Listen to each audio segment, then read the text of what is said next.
두산 전 감독이 요미우리 정식 코치 제안을 받았다고요?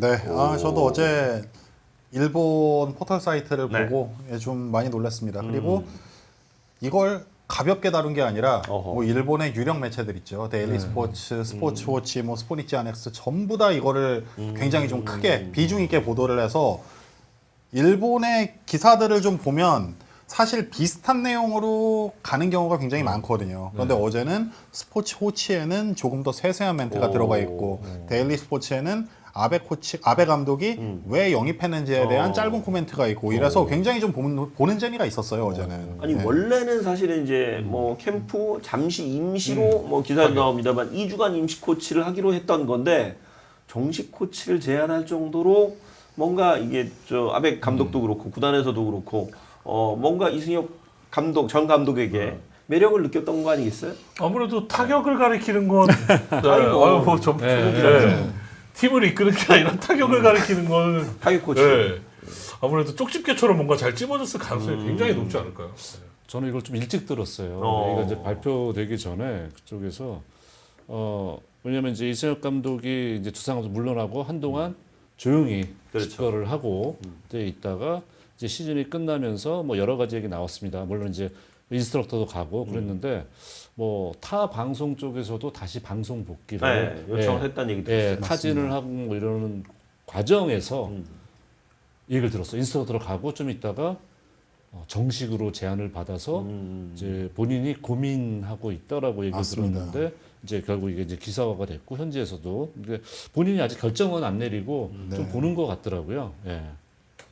타격 코치를 제안을 한 것 같은데 사실은 그렇죠. 타격 뭐 저 요미우리의 4번 타자 한 사람인데 당연히 제안을 할 만하죠. 그렇죠. 뭐 사실 커리어만 보면 커리어도 뭐 당연히 뭐 더 이상 네. 범접할 수 없는 커리어고 요미우리라는 구단 특유의 의리와 끈끈함이 있습니다. 예, 요미우리 오비 출신들을 더 대우하고 그렇죠. 이러는 문화가 분명히 있고 사실 이승엽 전 감독이 지금 아베 감독의 전성기 때 4번 타자였죠. 그때가 어떻게 보면 2000년대 한국에서 일본 프로야구가 가장 인기 있었던 시절이 이승엽 전 감독이 요미우리 뛰던 시절이거든요. 그렇죠. 그때 중심 타선 보면 뭐 다카시 요시노부, 고쿠보 히로키, 니오카 도모히로, 뭐 마스모토 데스야 굉장히 좋은 선수들이 많았는데 그럼요. 거기서 4번으로 중심을 잡고 있다. 그게 지금도 요미우리 팬들에게는 잊혀지지가 않죠. 그 상징성을 절대 무시 못했다고 보고 또 감독으로서 지도자로 이력을 남긴 것도 저는 영향 미쳤다고 봅니다. 네. 야담입니다만 사실 당시에 뭐 다들 아시지만 그때 스포츠 채널들이 다 어려움을 겪고 있었어요. 맞아요. 그래서 되게 좀 다들 힘겨워하던 시기였는데 이승엽 중계를 한 방송사가 이승엽 중계를 하면서 대박이 납니다. 요시. 프로야구 전부 다 뛰어넘었죠. 대박이 납니다. 그래서 요시. 심지어 네. 그때 송진우 선수의 200승이 걸려 있는 경기가 네. 잘 나가죠. 라이브를 못합니다. 그래서 대단히 큰 사건이 한번 터진 적이 있어요. 근데 이게 맞아요. 참 그랬던 게 그 당시가 프로야구에 약간 좀 암흑기였습니다. 암흑기였죠. 네, 맞아요. 암흑기였고 인기가 좀 떨어져 있었고 시청률이 담보가 전혀 안 되니까 그때 뭐 이승엽 선수는 요미우리 유니폼이 갈아입고 네. 펄펄 나를 홈런 때니까 당연히 이게 더 시청률이 훨씬 잘 나오고 하다 보니까 방송사에서 확 돌았죠 그때. 네. 그래서 뭐 첫 해는 모르겠습니다만 그 이후에는 저희 그 방송가에서는 네. 이승엽의 연봉은 그 방송사가 준다. 맞아요. 이런 얘기가 있어요. 맞습니다. 아니 심지어는 그때 이승엽 선수가 뭐 말씀하신 것처럼 요미우리의 4번 타자잖아요. 그렇죠. 요미우리의 4번 타자라는 건 상징성이 어마어마한 거죠. 그렇죠. 어느 정도의 팀에서 입김이 있었냐면은 그때 이제 아까 말씀 요시 우리 백인천 아, 해설하셨었죠. 요시. 네, 해설을 하시다가 일본에 직접 가셔가지고 만났는데 그때는 이제 예고 없이 그냥 네. 보러 가신 거래요. 공적인 일이 아니라 자리가 마땅치 않았는데 이승엽 선수가 그때 자리 왜 이런 데서 보시냐면서 구단에 얘기를 하니까 정말 중앙석 위에 어디서 주는데 가운데 보면 약간 단상 같은 게 있고 의자가 높은 데 있는데 그걸 덮어놨더래요. 이게 뭐 바로 옆에 이게 뭐냐 그랬더니 천왕이 올 때 아이고야. 보는 자리인데 그 옆에 자리를 이승엽 선수가 감독이. 얘기를 해서 백인천 전 감독에게 컨테. 야. 그 자리를 빼주더라고요. 그렇군요. 그래서 이승엽 정말 그때 선수의 이 위상. 위상이 어마어마하다 위상이. 예. 그 얘기를 들었습니다. 그랬던 선수입니다. 예. 그랬던 선수. 감독만 기억하는 팬들이 많아서. 네. 제가 SNS를 이렇게 보고 있는데 그 이승엽 감독이 요미우리 유니폼을 입고 있어서 선수 지도하는 걸 제가 이제 네, 인스타그램에서 네. 봤는데 네. 확실히 잘 어울리는 약간 그 유니폼. 그 유니폼에 요미우리의 그 주황색 있잖아요. 네. 주황색, 검정색, 흰색 그게 되게 이 사람의 퍼스널 컬러인가? 약간 약간 맞아요. 이런 느낌. 그래, 이 블랙 앤 네. 오렌지가 저 참 좋은 후드티가 색깔이에요. 정말 예뻐요. 네. 예. 예. 아 저게 바뀌었네. 예전에는 아디다스였는데. 아디다스에서 아디다스도 있었죠. 그 유사로 갔다가 그 헬스보이들 맞아요. 입는 유사로 언더아머 갔다가 갔다가. 네, 언더아머 갔다가 아, 지금 그렇구나. 나이키로 간 겁니다. 예. 아니 제가 이제 그쪽 아디다스 얘기를 들었는데 아디다스가 그 웬만하면 의상 협찬 잘 안 하거든요. 안 하죠. 예. 그래서 딱 국내 그 리그를 대표하는 딱 한 팀씩하고만 계약을 한다는 얘기를 들었는데 그래서 사실은 저는 그 도쿄 자이언츠 딱 써 있는 저 네, G 맞습니다. 있는 네, 그 유니폼과 그 후드 이런 게 굉장히 상징적인 느낌이 좀 있거든요. 그렇죠. 네. 저거 샵에 가도 저 스우시 박힌 오피셜은 사기 어려워요. 네, 사기 어려워요. 사이즈가 없더라고요. 뭐 사카모토 맞는 것 같네. 예, 사카모토 사카모토. 하야토죠. 야. 그러니까 블랙 앤 오렌지가 참 좋은 색깔이에요. 유니폼. 자이언츠가 또 있지요. 네, 자이언츠가 그래. 뭐 일본에만 있습니까? 우리나라에도 있고 저기 미국에도 있고. 2년 차 이승엽 감독 요미우리 2년 차 때 사카모토 하야토가 신인이었죠. 맞아. 아, 유격수로 또 성장을 했던. 예. 지금은 나이가 꽤 됐죠. 사카모토 하야토가 88년생이거든요. 88년생. 지금은 사카모토 하야토도 백업으로 밀려나서 그 이즈구치라는 선수가 맡고 있는데 3할 치고 또 올라왔죠. 그렇게 선순환이 되고 있습니다. 제가 왜 저 선수를 기억하냐면 이승엽 선수 일본 뛸 때 요미우리 캠프가 미야자키에 있어요. 그렇죠. 미야자키에 네. 엄하게 있고 이제 저 오키나와 와서 네, 연습 게임하고 돌아가는데 거기를 이제 저희도 뭐 그러니까 아마 저기 우리나라 팀과 그러니까 그 연습 경기 이런 게 있었던 것 같아요. 거기서 한참 보고 있는데 한국 분들인데 사카모토 팬인 거예요. 그래서 어떻게 오셨어요? 그랬더니 사카모토 보러 왔다. 사카모토가 그렇게 인기가 많았어. 인기 많죠. 그게 벌써 굉장하죠. 그게 벌써 한 15년? 15년 됐네요. 네, 그렇게 된 것 같네요. 대단히 인기 많았던 선수입니다. 네. 대표팀에서 뛸 때 기억이 확실히 박혀 있어서. 네.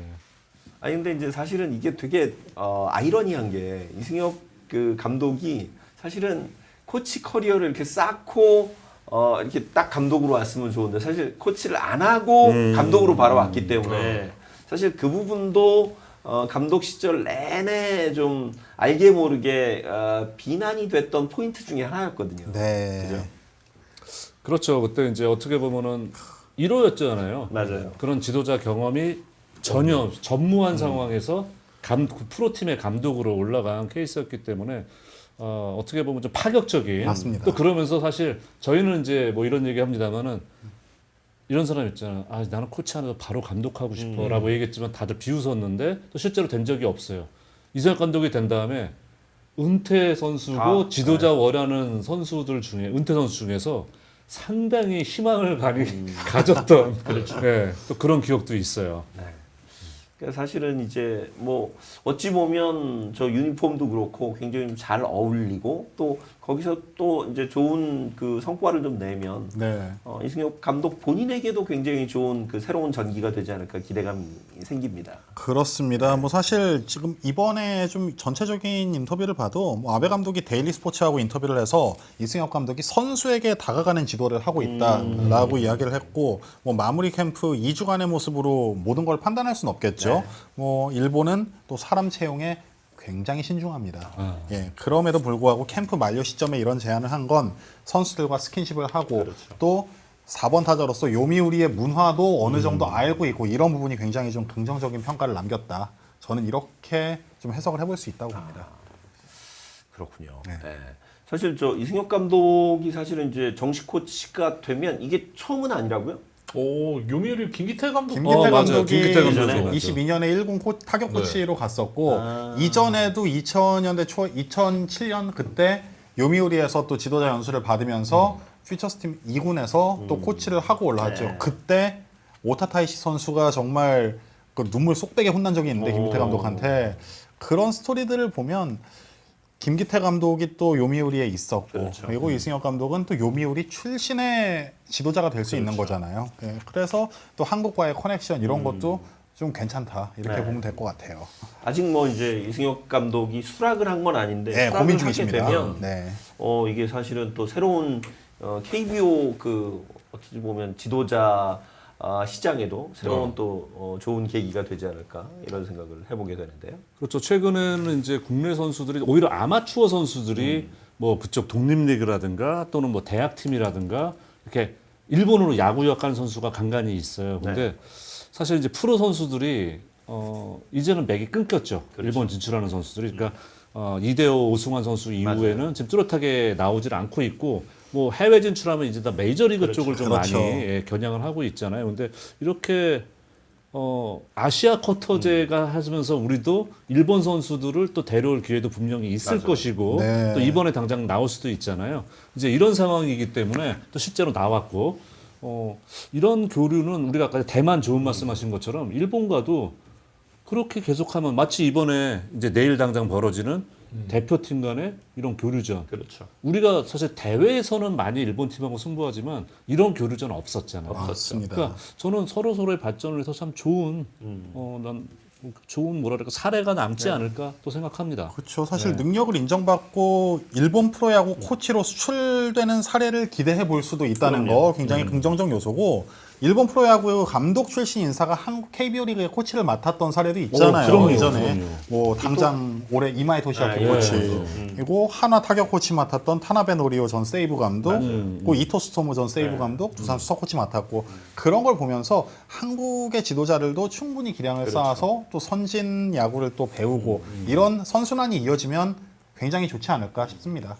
예전에 그 매츠에 뉴욕 매츠 감독했던 그 뭐 발렌타인. 지바 롯데 감독했던 그 바비 발렌타인 바비 발렌타인. 네. 한번 말씀드린 적이 있는데 저 꼬맹이 때 한번 그 뵌 적이 꼬맹이가 아니라 저 루키 때 저 서재영 스카우트하러 와서 예. 한번 본 적이 있는데 그때 저한테 그 얘기를 하더라고요.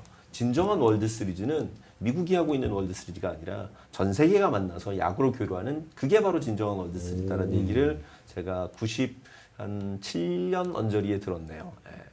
근데 저는 언젠가는 뭐 미국까지는 잘 모르겠습니다만 동아시아 3국은 조금 더 서로 교류를 좀 더 많이 하면서 진정한 시리즈를 만들면 어떨까 이런 생각을 좀 저는 충분히 가능할 수 있다고 생각을 해요. 그러니까 뭐 예를 들어 가지고 뭐 선수들이 뭐 서울에서 부산 뭐 이동하는데 뭐 4-5시간씩 걸리고 하잖아요. 근데 뭐 비행기 타면은 일본이야 워낙 가깝기도 하고 그건 저는 이제 일단 출발은 이번에도 이제 마치 울산에서 호주 팀도 부르고 폴리그. 예, 폴리그를 하는 것처럼 그런 것부터 시작을 해서 차츰차츰 확대를 시키면은 정말 월드리그가 아니면 최소한 이 동아시아 리그라도 만들어지지 않을까 생각이 됩니다. 네. 그런 교류의 측면에서도 이승엽 선수, 이승엽 감독의 이번 코치 제안은 굉장히 의미가 좀 클 것 같고요. 차제에 뭐 그런 좋은 관계가 있으면 언젠가는 한번 또 요미우리 감독도 한번 너무 다른 친구가요. 팀으로만 안 가면 예. 네, 요미우리는 이제 다른 팀 거치면 감독을 안 시켜주기 완전히 때문에 순혈주의죠. 예. 네, 다른 팀으로만 가지 않으면 뭐 노려볼 수는 한국인이라서, 있죠. 그 한국인이라는 정말 역대급 사례가 되겠죠. 맞아요. 그거는. 그러니까요. 예. 정말. 축구에는 있는데 윤정환 감독이 아, 세레소 맞아요. 역할을 맡았던 사례가 있는데 야구는 그리고 요미우리의 그 정통성 생각하면 일단 지켜봅시다 저희. 아니 만약 그렇게 되는 거 유일하지 않겠어요? 대한민국 사람이 유일무이죠, 유일무이. 누가 저 요미우리 감독을 그나마 언감생심 욕심을 내보겠어요. 이승엽이니까 가능한 생각조차 거예요. 못하는 일이죠. 못합니다. 그렇죠. 예. 예. 근데 그건 좀 봅시다. 예. 아 참. 아직 저 결정 나가셨던 우리끼리 너무. 예.